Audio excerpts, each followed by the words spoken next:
Dhumaati binni ijoon ammoo seenaa goototaa caqasuu, barreessuu, dubbisuudha.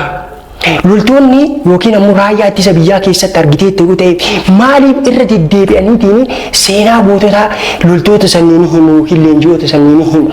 Because power yookiin energy frequency haasofni qabu waan beekaniif. Dirqama ati yeroo hedduu irra deddeebitee wanna dubbistu san ni taata maan.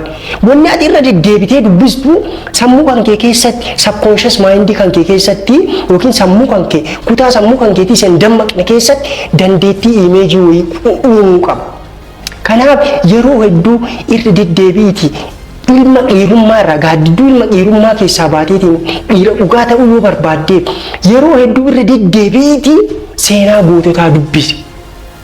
Podcastiiwwan garagaraa jiru akkasumas dokumentariiwwan garagaraa jiru. Dokumentarii sanniin deemi ilaali, viidiyoowwan sanniin caqasi. Gootota Oromoo deemi seenaa isaanii caqasi. Murteewwan akkamii akka isaan murteessan, hawaasa isaaniitiif, saba isaaniitiif jedhaniitiin murtee isaan murteessan, wareegama isaan kafalan dubbisi. Ati ammoo wareegama sanii gara jaarraa kanaaf fidi. Jaarraa 21ffaa keessatti saba kan keetiif qabsaa'uu yoo barbaadde dirqama maallaqa qabaachuu qabda, dirqama beekumsa qabaachuu qabda, dirqama dhiira onnee qabu ta'uu qabda, dirqama dhiira ofitti amanummaa qabu ta'uu qabda. Isa kanneen ammoo karaa ittiin gonfachuu keessaa inni tokko seenaa gootota kan keetii beekuu fi dubbisuudha. Seenaa isaanii deemee dubbisi. Viidiyoo yeroo ittaanu gaarii qabadhee dhufa. Like, share, comment, subscribe gochuudhaan turaa stay tuned.